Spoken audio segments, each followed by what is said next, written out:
and welcome to the Brand AI podcast. I'm your host, Lenka. This is the show for digital agencies and innovative brands focused on predictable growth. We deliver the AI solutions and systems required to streamline client acquisition and automate service delivery, ensuring you are maximizing your capacity to scale. Today, we are thrilled to welcome a true veteran of the agency world and a serial business founder focused on aggressive, scalable growth, Alex Frew. Alex is the founder of 3P Digital, an agency known for its innovative pay-per-performance model. He has successfully launched and scaled multiple businesses across Australia and internationally.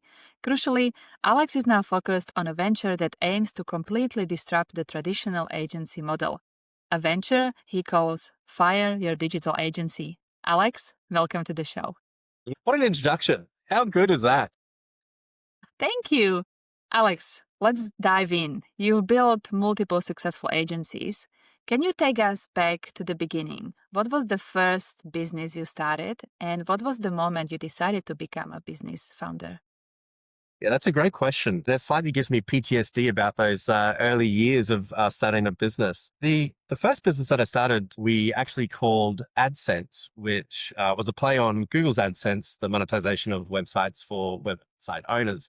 That only lasted about a year and a half until Google's lawyers and legal team sent us a big cease and desist letter of using their name. And we transitioned that business into a company called Yes Digital. I think taking a step back from the first business that we started, the overarching why for creating my own business, and I never really had any ambition to do so.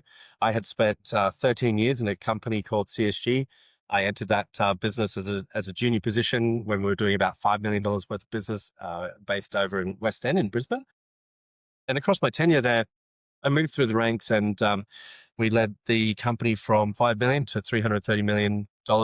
We led the biggest acquisition of a New Zealand business called Konica Minolta for $131 million at the time. And I still think that holds the record today. When I exited that company, we'd taken that from a private company to a public company.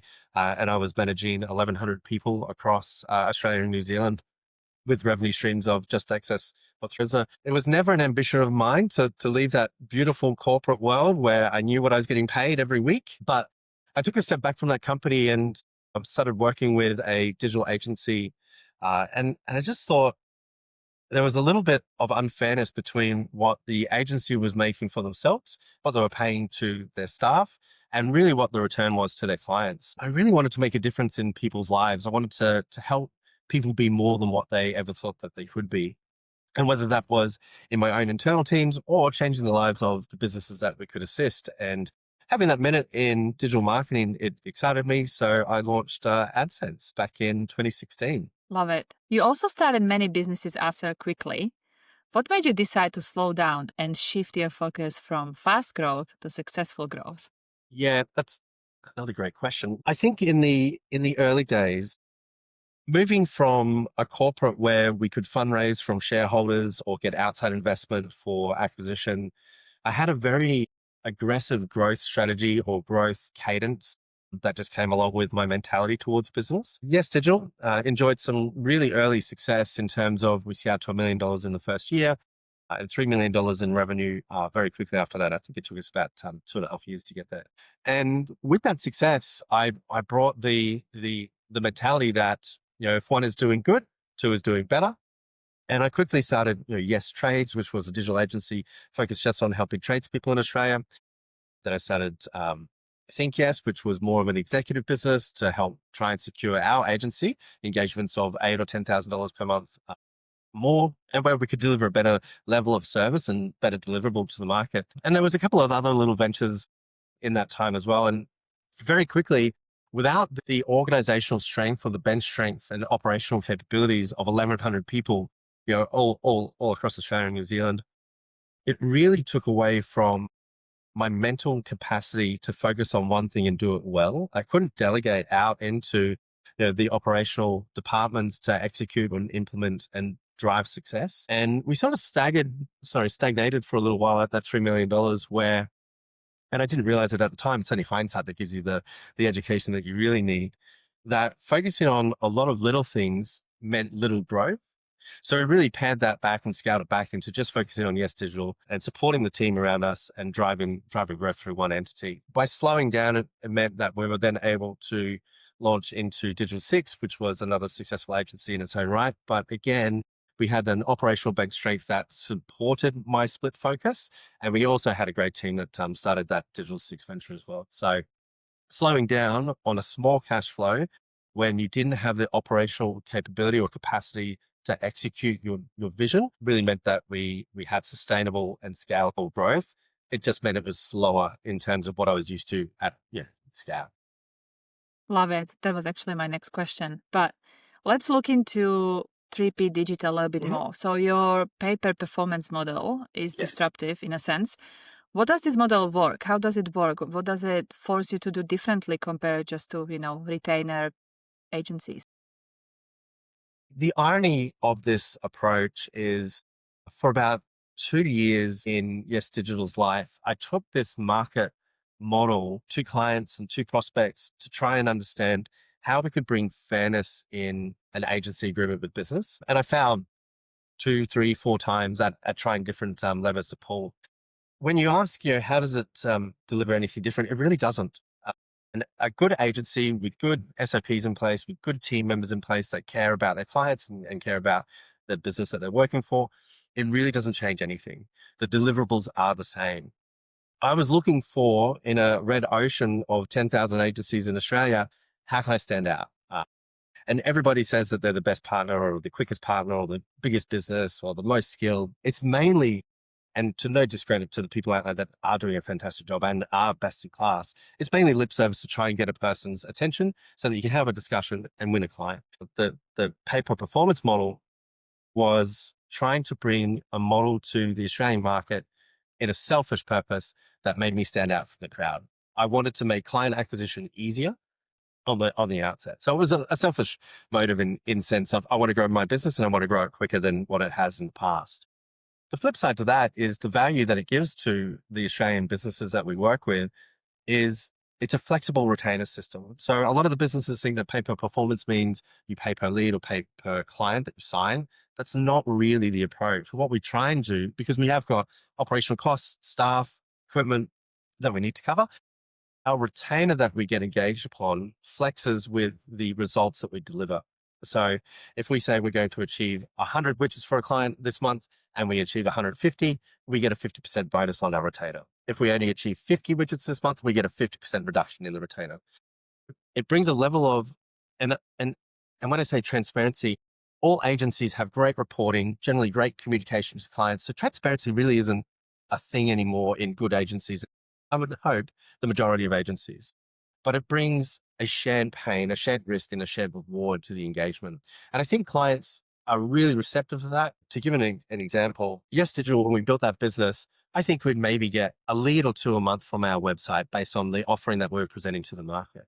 3P Digital with the pay per performance model, just that marketing hook and that a different approach that feels fairer to business owners. We get one or two organic leads a day from our website, but we do the same thing. We press the same buttons. It's just that I think it was received a little bit better that someone's willing to put some skin in the game. I personally like this. I think more agencies should do something different to stand out because, as you said, there's just huge red ocean of agencies in Yeah. this landscape. So it's hard Yeah. for companies to choose. Look, it's not without its disadvantages as well. And, as much as we get so much more inbound inquiry and people wanting to do business with us, in my old agency mindset, and still in some agencies that I'm co-founding and running now, I would never say no to business. Like, if a person wants to pay me money, I'd love to take their money and I'd love to try and do the best that I can for them. But 3P Digital, we say no to more clients now. And I think that that's a mentality shift as well.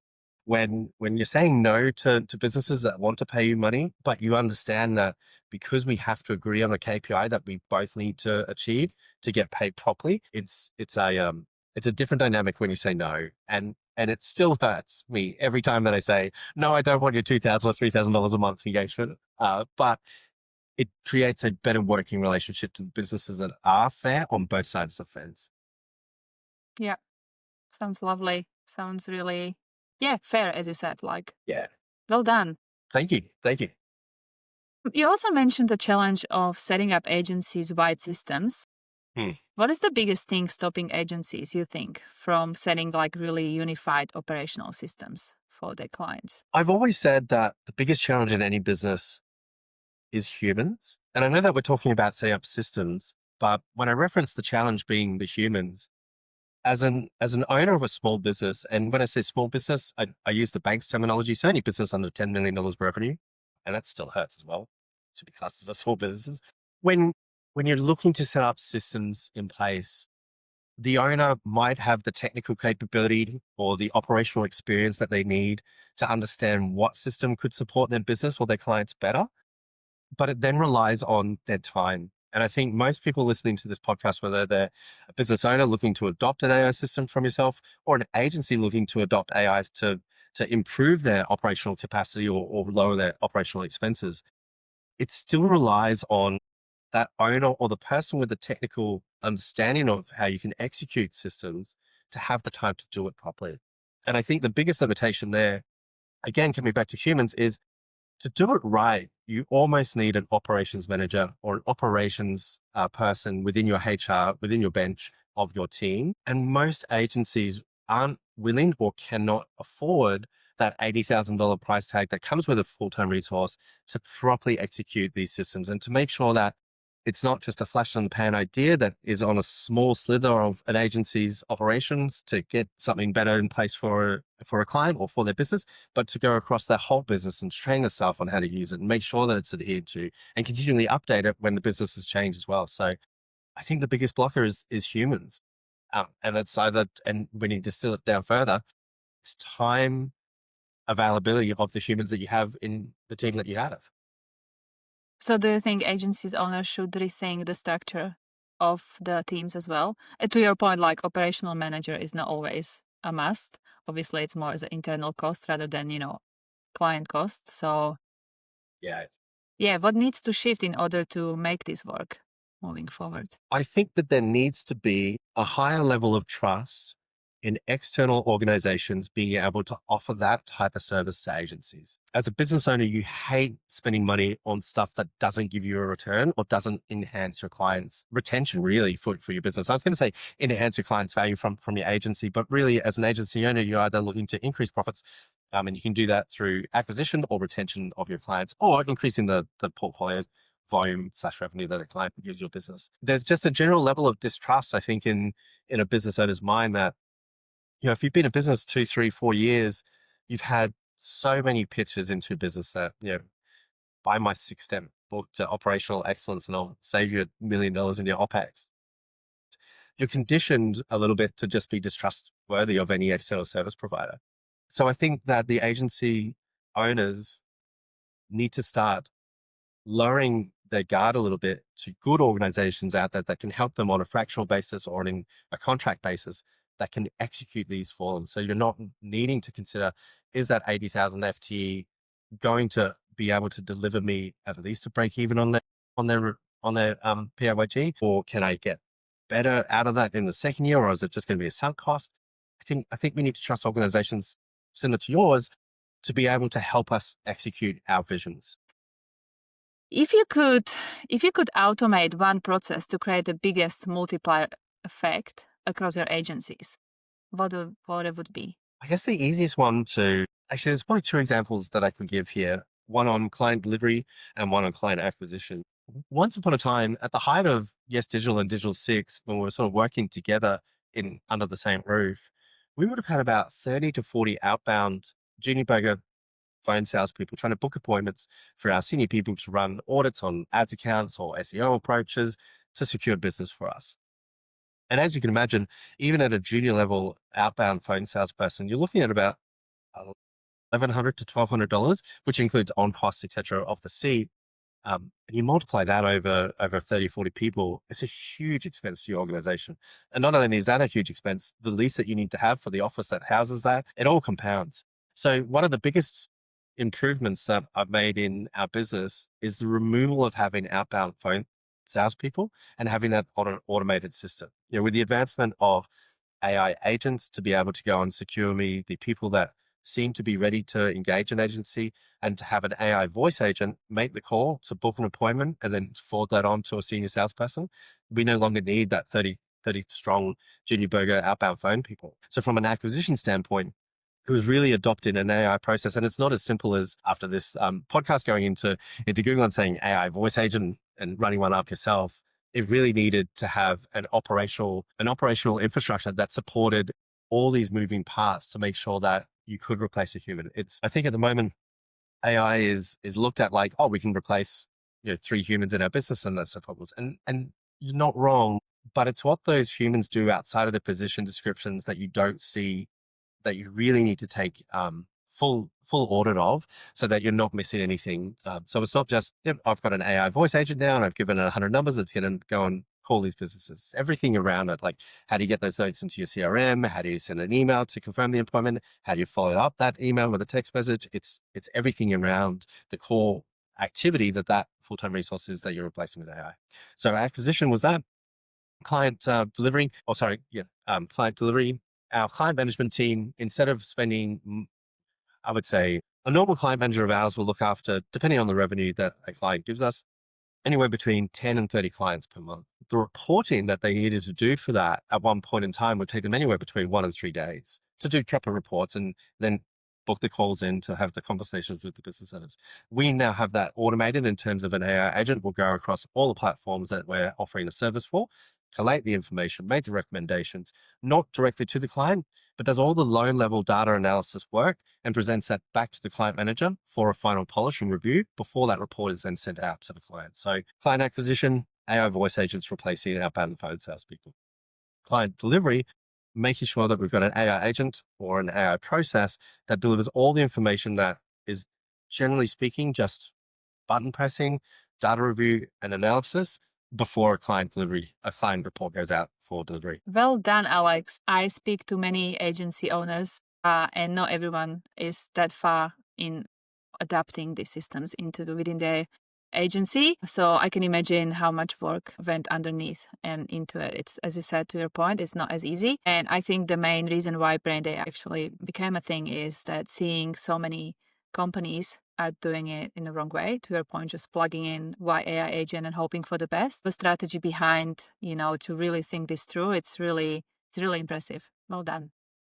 Thank you. I mean, as I sit here and I see myself on camera, I think I can count every one of these gray beard whiskered things of my failed attempts at adopting this properly. If I had my time again, if we had met earlier and I had the trust that you could deliver, it would have saved me time, effort, and money. And also, every time that I failed at adopting one of these processes using AI, whether that was just an internal process being worked over with AI or outbound phone sales or outbound client delivery of reports, it cost me money, not just in time and effort of myself and my mental capacity, but if I got it wrong, I've made a horrible first impression on a prospect. And if I got it wrong for a client, I made a horrible impression and a horrible adjustment to the level of trust that they gave that client manager to our business. So if I had my time again and I had the trust linker in you that I think that you should have, it would have been so much easier. Even if it was more expensive upfront on a P&L sheet, it would have been a huge saving on my sanity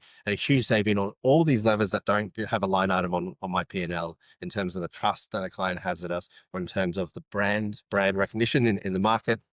So I think agency owners need to take a leap of faith, do their research, obviously, but save yourself the time, heartache, and money, and get a professional. Just do what our clients do in terms of when they outsource their marketing to an agency. They're trusting us to do a better job than themselves. The same should be said for your type of organization. Thank you. What a fantastic insight on efficiencies. Now, moving to the latest and most interesting project. You're working on Fire Your Digital Agency. What is that venture? And why do you believe the traditional agency model is ready to be disrupted? It's a good question. Why do I believe that the agency model should be disrupted? Because it hasn't yet. And well, let me correct myself. I think that there's a lot of charlatans out there that will sell you that system for, join my course for $999. I'm going to change your world. You don't need to have your 20 people organization supporting your business. I can do it for you for free. I think that there's been attempts, but I don't think it carries the weight of I've grown a business to 330 million. I've built multiple agencies across Australia and Canada and the United States. So I think it's missing an agency owner wanting to help businesses in a different fashion. And it's not so much about disrupting the agency model in Australia. It's again, how do I find a blue ocean opportunity in this red ocean of agency and clients? The pay-per performance was a step in the right direction, but I think helping businesses take what essentially is a thin slice of an agency and put it into their own organization, I think that that's the next step in terms of finding my blue ocean. Especially, I'd love to be one of those people that get referenced. Oh, they went from zero to $20 million a year. That would be great for me. Again, surely it's also been off the back of working with business owners again in 3P Digital. I've got the fortunate ability to have great relationships with some amazing business owners. During the last 2 years, the word fractional has been thrown around more and more. So fractional CIOs, CEOs, CFOs. And I thought, well, what's a fractional CMO? And really, what do they bring to that organization? And how can I better that now that the word fractional is becoming better adopted by businesses? So it's a little bit of the market being ready for that type of opportunity, I feel, in a sense, and the fact that I would love to find a blue ocean opportunity that runs wild and makes me a whole lot of money and saves Australian businesses a whole lot of money and takes back some of the control. I've been guilty of this so many times. I think across all our agencies would have helped coming close to 10,000 people, businesses over the last 10 years. And I'm guilty of signing a business, paying them all the love and attention in the first 4 weeks to make sure they remain a sticky client to my agency. But over time, through no fault of anyone's, that person might just get forgotten. And you can have setting operating procedures and client deliverables that must be met, APIs on your client management team. But do they really get that love and care that a business owner would put to their own business? Not at all. So if I can bring the operational procedures of an agency where really we make our profit by delivering value, but we also make sure that we're making our own profit by minimizing the amount of time and expense that we spend on a client's marketing channels.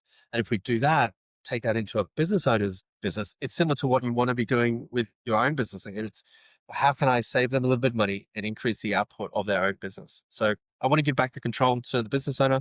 I want their business to be the only business that their marketing team, whether that's internal or external, delivers the love and care that they would as a business owner. Thank you, Alex. This was great. Before I let you go, what is the best way for our audience to get in touch with you? Look, jump onto LinkedIn, find me on there, or jump over to 3pdigital.com.au or fire a digital agency if you're a business that wants to fire their digital agency. Thank you so much. You can find all those links below in the description. To all our listeners, thank you for tuning in and remember to subscribe and review. We'll be back soon with another interesting topic. Amazing. Thank you, Lenka.